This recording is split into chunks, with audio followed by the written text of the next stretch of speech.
Hey, you ready, Lars? It's time, man. This is justice. I can't. Fuck this, man. Let's do it. We always talk about doing it. Let's do it. Let's go. Break through the record label stores, A&Rs on all fours. Take us to your president's office for more blood needs to pour. Rolling up on the label, asking are they able to straight up push our project? That's why I'm flipping tables. Forget that, they pushed my record back so many times. I need a DeLorean and a doctor to even remember my lines. Spraying bullets at the marketing promotion office window for all the garbage. What's up? I'm MC Lars. And I'm Weird Science. We're together as MC Lars and Weird Science. on the Warped Tour. So how did you two meet and get started together? Well, you know, Lars has been putting out records for years. I think about 8 years now, putting out records and touring. I put out a record in 2005 on Equal Vision Records called Friends and Nervous Breakdowns. And the record did well. You know, I was in a band called Coheed and Cambria that was super busy. I never really got to tour on Friends and Nervous Breakdowns.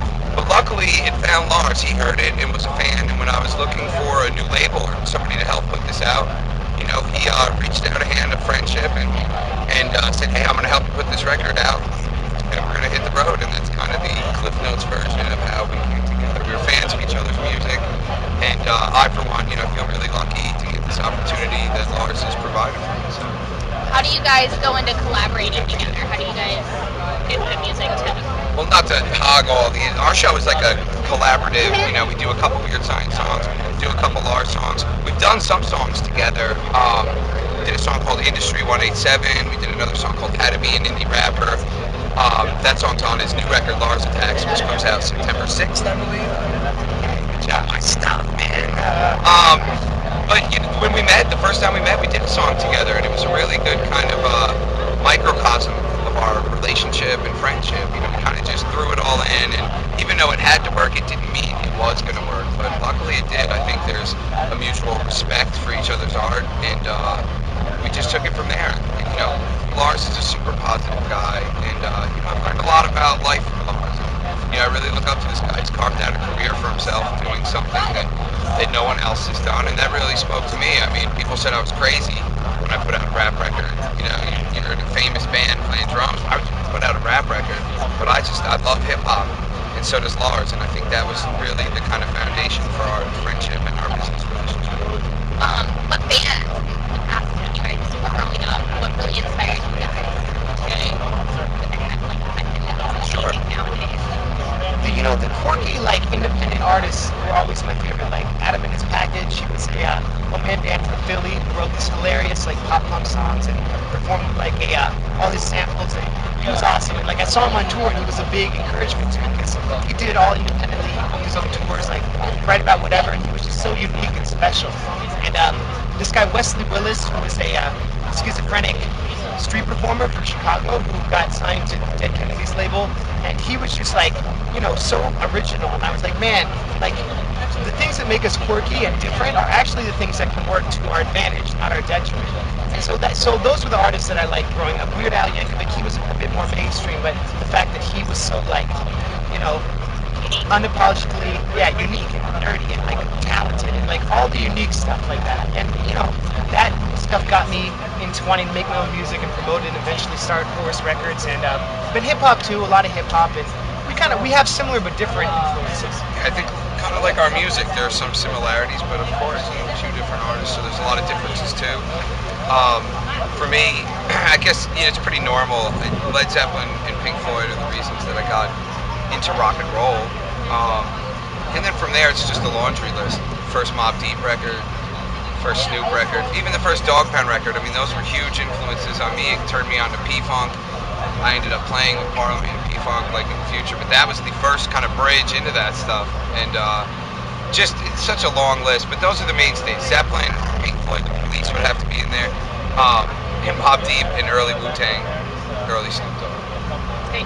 So how's it been being on this tour? How do you guys compare it to other tours that you guys have done? Well, it's definitely like being DIY and running our own label. We're up super early every morning, like covering the venue with posters. Like, I go out with a bullhorn or rap to people in line, give out download cards with our mixtape. Just a lot of work. We're up early. We stay up till late. We pack the trailer up. You know, it's different than a club tour. Science has done Warped Tour a bunch of times. It's interesting. My fourth time. I have to say though, I can't believe I ever complained about it in the past because there's so much more work that goes in now. But I have to say, without a doubt, that this is the most fun Warped Tour experience I've ever had, and probably because I'm doing something that's, it's mine. And I'm actually in another band that also plays on the tour too, so I do 2 shows every day. And sometimes it's a little bit, I guess, grueling. There's no other tour like this.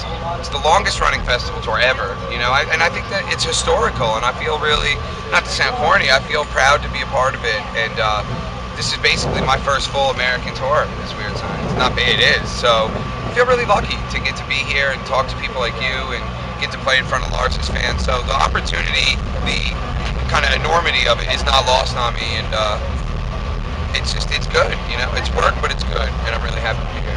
So what would you say is like your favorite thing about this tour and this year specifically? Specifically this year, favorite thing. For me, I'm sure ours are different. For me, kind of not to reference the last answer, but getting to play in front of people that are eager to hear new music. Being a hip hop group out on Warped Tour, I think you're going to have naysayers. What we do is outside of the Warped Tour realm. And I think Kevin Lyman and all the Warped Tour staff deserves a lot of credit for casting such a wide net this year.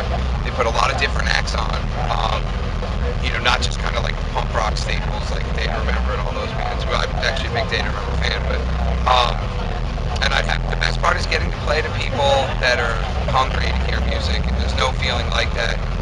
That's definitely my favorite part. I think it's awesome. Like, it's our first time being out together on the road and promoting both of our albums and promoting our label. And the fact that we've done this all DIY just through our contacts and through our reputation, it's just cool to be on a level with all these bands on big indie labels or major labels and be out here like on the same stage as like some really pretty big acts, and like it's dope. It's just an honor to be able to take this to the next level and use this opportunity to build, to continue doing the art that we love and getting it to people who care about it. That's awesome. That's great. Do you feel like you have more freedom to make the music that you want to make by having your own label that you that is more work, but what do you feel like is the greatest thing about having your own label?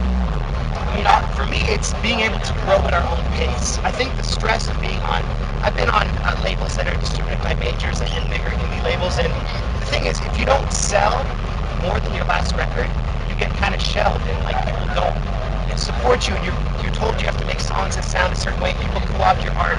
It's a really negative, detrimental situation, you know what I mean? And for me, like, being able to grow at our own pace, and like, Weird Science keeps all his masters, and like, I believe that it's a very artist-friendly label, and we're just building this on our own terms. There's a lot of like garbage that comes with bigger labels, and I hate when they try to influence and tell you what to write about, and then when sometimes you don't sell as much as before because like there's a new label president or a different radio person, and like it has nothing to do with the strength of your art. So as long as we're putting out amazing albums, Horus Records will just keep growing and growing, and there's no stopping this. I mean, that's my perspective. What do you think, Josh? I could not agree more wholeheartedly with what you're saying, and I think it's worth noting. I think the whole DIY thing can be a convenient stance for a lot of like punk bands and stuff, but we've all been on labels. I mean, I've been on 3 major labels, really seen kind of the machine at work in its most negative way and in the best way. I've had success on majors, but this is the way to do it. I mean, this is the only label where I've completely owned the record that I made, which I think is important. And I know that Lars has his heart in the right place, and he wants good things for me, and I want good things for him, and together we can, keep this thing evolving and moving, and it's just a great feeling. And the majors aren't needed anymore. We're on the same stage as acts that have a corporate machine behind it, pumping hundreds of thousands, if not millions of dollars into them. And I think that's like a huge statement right there. We're on the same stage, sometimes with bigger crowds. We do this all ourselves. What a feeling, what an accomplishment right in and of itself right there. We rule. Woo! And talking about accomplishments, you guys were recently on CNN.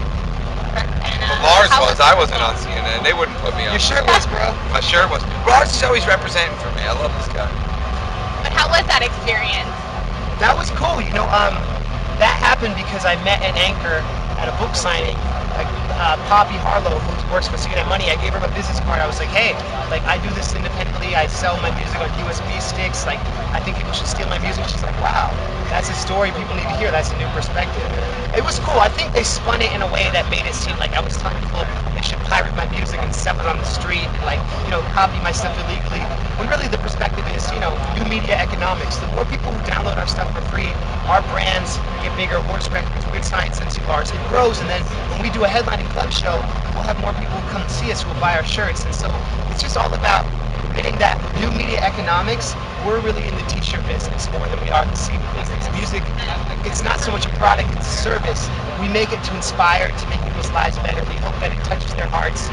And so if, you know, tons of people download it for free, that's awesome. But we still hope to like make our livings out of it. And that's the goal, to make it so both of us can do this full time and have comfortable lives and do the art we believe in and just tour as much as we want. And so it was cool to have like a major news station be like, this is the new paradigm of the artist model, and to be able to promote Horse Records. That was awesome. Great. Well, thanks, guys. Do you have anything you want to say to your fans before we stop? Just, you know, our websites, weirdscience.net, mclars.com, Sick Kids is out now, iTunes, Amazon, you know, Basement Club near you coming through on tour, and Lars has a new record coming out. Mars Attacks September 6th. I thought that was your No, that's good. Yeah, no, check it out. I got a free mixtape, Indie Rocket Science, that you can download from mclars.com. We got videos coming out. We'll be on tour soon. We're doing an album together coming up, so check it out. Wild like rock stars who smash guitar. Weird Science and MC Lars. Wild like rock stars who smash guitar. Weird Science and MC Lars. And while your publicist struggles to get you magazine coverage, other kids make their way into public consciousness and tunnel in. And your girlfriend wants to know where the rent is. There's a royalty check coming, baby, if the label sent it. That's my incentive to get twisted and demented and men bullets to brain like the brothers Menendez. When they spent it, recouping what they steal, spraying bullets off the